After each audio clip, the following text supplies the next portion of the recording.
Horizon Zero Dawn was one of the best games released this year.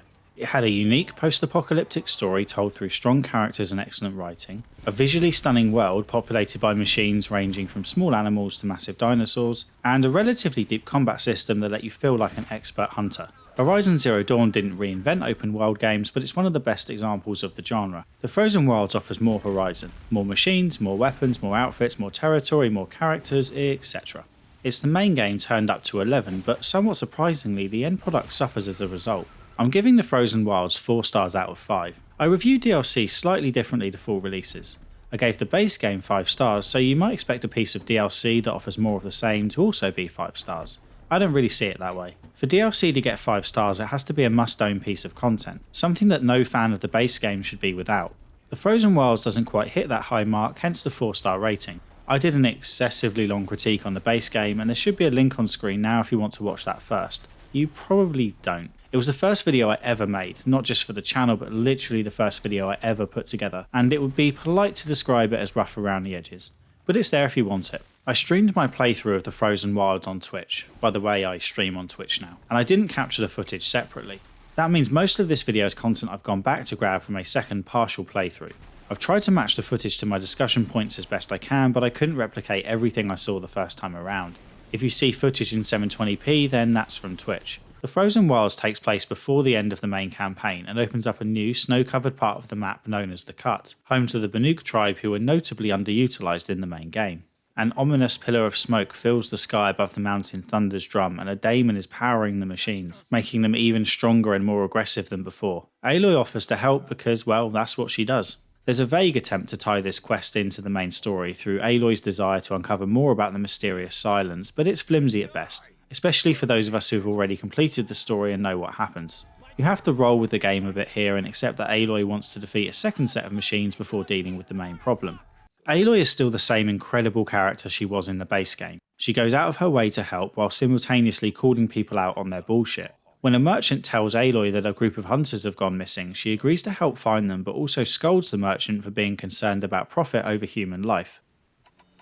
Tell me, Bergrand, are you worried about their well-being or your purse strings? A man can worry about two things. More than once Aloy voiced my own thoughts out loud, such as when I turned into a dead end to find some gear only to hear her comment on the loot. Better go back after I grab this loot. Unfortunately, not all of the characters are as memorable. The voice acting is still incredible, and the facial animations are now consistently strong instead of varying from person to person. However, none of that matters much when the characters are so dull. The main Banuk members you interact with make the characters in DC superhero movies look like the life and soul of the party. The two most memorable characters, the aforementioned merchant and a man you meet on a side quest, are both outsiders to the Banuk and have a sense of humour to provide a welcome relief to all the doom and gloom. Many of the side quests ended up being more interesting than the main story. It's hard to care about a second daemonic force when you know it's a detour from the main event. However, the side quests are meaty and offer opportunities for less intense character moments. I genuinely looked forward to a new green exclamation point appearing on the map. Side quests include rooting out the cause of a sudden flood, repairing a tall neck, and exploring a factory complete with old world technology. They're from the trademark Witcher 3 school of side quests, including the need to use your focus device to find clues and solve a murder. As you explore the Cut, you encounter daemonic machines which are more aggressive than the corrupted machines in the base game, which in turn were more aggressive than regular machines. Aloy is now spotted the second she pops her red locks out of the tall grass, and there's barely any delay between the machines entering a suspicious stage and them leaping through the air as you hopelessly try to dodge out of the way. Aloy can't override daemonic machines, so my main tactic of turning machines against each other was disappointingly useless. Having machines fight on your side was entertaining to watch, in addition to being helpful, so it's a shame you can't do this much until after completing the story.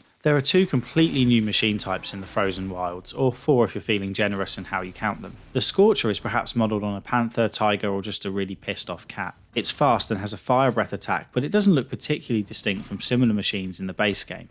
The Frostclaw, on the other hand, is like nothing we've seen before.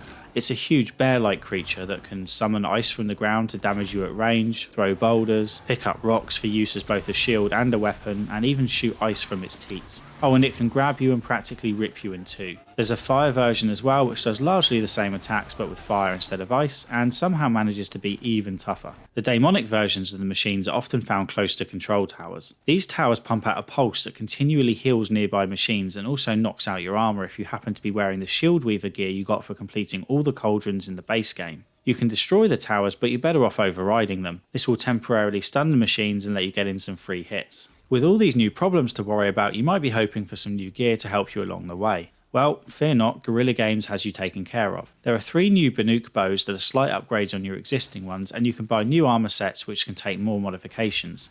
Unfortunately, none of these outfits are as good as the Shield Weaver set, so you're unlikely to wear them. It's a shame you can't apply the shield to the outfit of your choice, because a couple of these outfits look really good, and the Banuk one would stop Aloy catching a chill up in the mountains. The recommended level to start the DLC is 30, but I strongly encourage you to get up to the late 40s before starting. Even at higher levels, enemies have attacks that can knock off your entire armour and half your health in one go. It's much harder to remain unseen, and traps are a liability because they now alert every other machine nearby. The new machines are deadly from both range and up close, and some of the older machines have been upgraded to have area of effect attacks and even shields. Perfect dodges aren't always enough, as the machines will explode with fire upon landing from jumps. It's brutal. A number of times during the Twitch stream I had to just laugh, because that's all you can do when machines are flinging you around like a piece of meat that they can't decide whether they want to play with or eat. And that's on normal mode, by the way. The addition of 3 new weapon types helps slightly. They're best suited for up close combat, and once upgraded have a special mode that deals huge damage so long as you have the time to fire up the shot. However, these new weapons are suited to a completely different approach to combat than the one I adopted in the main game, and I didn't enjoy it as much. I preferred setting traps, occasionally using my rope caster for some of the feistier enemies, and then taking careful aim with one of the bow types. For better or worse, daemonic machines don't hang around waiting to be killed this time. Even if you pin them down with a rope caster, they have so many attacks that you might as well not have bothered. In the base game, Aloy was a hunter who sussed out her prey's weaknesses, set traps, and sprung up from the grass for critical hits. I nearly always fought at range, with melee attacks being a last resort. You rarely get the choice this time. It's like being forced to play as a barbarian in an RPG when I used to be allowed to play as an elf archer. In the Frozen Wilds, Aloy is no longer the hunter, she's the prey. To be clear, the extra challenge is welcome. The content should be tougher than what's in the base game, and there are plenty of difficulty levels available to choose from, so you can adjust it to your liking. The problem comes in the way this extra challenge is implemented. The Frost Claws and Fire Claws are interesting to fight, but I hoped the additional challenge would come from tough new machines. Instead, it largely comes from existing machines that are just more aggressive. As you progress through the DLC, the challenge is further increased, not by new machines, but by having you fight against 2 Frost Claws instead of 1. None of these fights comes close to feeling as epic as that first encounter with the Thunderjaw in the base game. Fights used to feel tactical, whereas now they feel frantic all the time. This happened in the main game as well, but it was typically a sign that I'd messed up and had to dig myself out of a tricky situation. Now frantic is the new normal. The slightly increased difficulty rarely impedes your progress. You'll likely have plenty of health items and medicinal herbs to keep you alive. However, fights last longer and feel more like battles of attrition than skill. In the base game I felt satisfied and relieved when I made it through a tough fight. In the Frozen Wilds I just felt relieved. I'm still not entirely sure whether my tactic of dodging a lot and hiding behind rocks to avoid attacks was the intended approach, or whether I effectively cheesed the game by dragging out the fights. I'm typically of the mindset that the approach I take to combat doesn't matter much if I have fun, but that's the problem here. I didn't have as much fun this time. By the end of the DLC I had 12 distinct weapon types, with each weapon capable of dealing up to 3 different types of damage. It would be tiresome to list out each weapon and each type of ammo, but regardless, here's a list of each weapon and each type of ammo. The Tripcaster with blast, shock and fire ammo. The Tear Blaster. The Shadow Sling with freeze, shock and fire ammo. The Striker Bow with 2 different strength regular arrows and a fire arrow. The Power Shot Bow with tear, piercing and salvage arrows. The War Bow with shock, freeze and corruption arrows. The Blast Sling with 3 different types of blast bomb. The Rope Caster. The Rattler with normal arrows and shock arrows. The Fire Forge with 2 different fire-based attack modes. The Ice Rail with 2 different ice-based attack modes. And the Stormslinger with just the 1 shock attack mode. All of these weapons and ammo types have their uses, and there were times when I wanted to use every single one of them, so it's a shame that you can only add 4 at a time to the weapon wheel. Having to constantly pause the game to switch out weapons ruins the pace of the encounters, and was enough of an annoyance that I would often persevere with the wrong weapon type for a fight, rather than change things around. The weapon wheel desperately needs to be expanded, and a few of the weapons could be combined without much loss. For a start, the 3 new elemental weapons could be combined into 1 weapon with 3 different ammo types. That would be more manageable. The Frozen Wilds' other issues relate to the negative aspects of the base game that have not been fixed. If anything, the mistakes of the base game have been doubled down on. I had 3 main gripes of Horizon's base game: inventory management, the skill tree, and the human AI. Inventory management is somehow even worse. A new ability on the skill tree adds a whopping 20% to your inventory, but you'll be full again in minutes.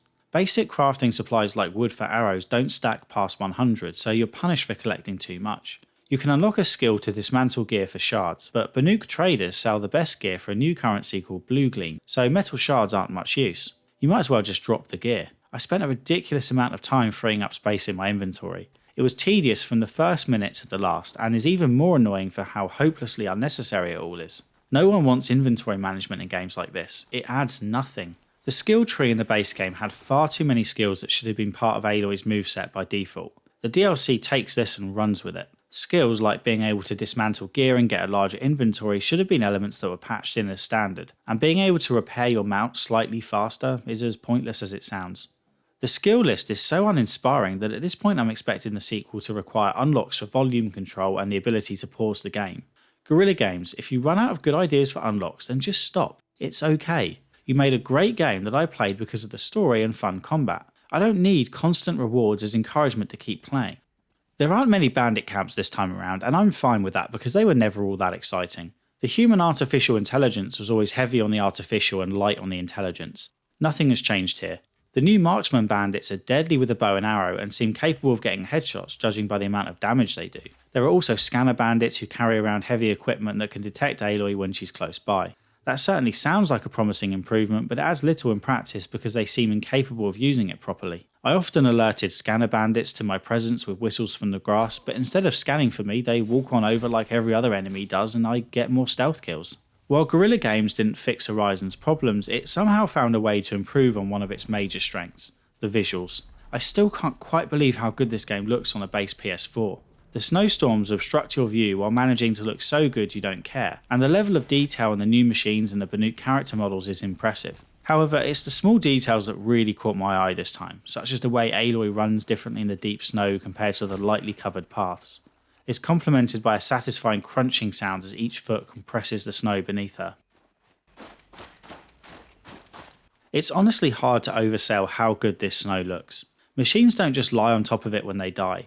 They sink into the snow where they fall. If you break off pieces of a machine on top of a hill, those pieces might roll down the hill and leave a trail in the snow as you run after them. Nearly the entire DLC takes place in a frozen wasteland, as you'd expect from the title, but it's probably the best frozen wasteland I've ever played in. It was a joy to spend nearly 15 hours here. Ultimately, I didn't have as much fun playing the Frozen Wilds as I did playing the base game. The move to daemonic machines doesn't just up the difficulty, it nudges you towards a less satisfying playstyle. Combat is no longer about planning out the encounters to take down the enemies in the most efficient manner possible. It's more about hammering dodge and hoping you don't get hit by all the AoE attacks. The story is also less compelling this time around, although that's to be expected in shorter content. I appreciated the huge exposition dump at the end, although at times it felt like the writers at Guerrilla Games just wanted an excuse to explain all the things they never got to cover in the base game. It felt like reading entries from the developer's internal wiki at times. Still, you don't have to listen to it if you don't want to. Personally, I'll take any scrap of information about this world that the game decides to throw at me. The Frozen Wilds isn't a must-play expansion, but it's a damn good one. It will challenge skills you thought you'd already mastered, and there's more Aloy. That's enough to get a recommendation from me. I hope you enjoyed the review. I know it's not my normal thing, but I personally still find reviews useful, and the game holds an important place for me as it kickstarted this whole YouTube journey. I might do a few more reviews like this for games that don't quite merit a 90-minute discussion, but don't worry, there will be plenty more overly long and bloated critiques to come. Please consider hitting the like button if you enjoyed it and let me know what you thought of the shorter format in the comment section. I'd also like to know what you thought of the combat in this DLC. Did you enjoy the extra challenge on offer here? As I mentioned, I think it could have been handled better by introducing impressive new machines instead of just speeding up the existing ones. If you'd like to be kept up to date on future videos, please subscribe and hit the bell icon if your phone doesn't pump out enough push notifications already. My next video should be a retrospective on Fallout 1. As I mentioned at the beginning, I'm streaming on Twitch now. 2 out of my last 3 videos got demonetized, so it's become clear I shouldn't be putting all my eggs in YouTube's temperamental basket.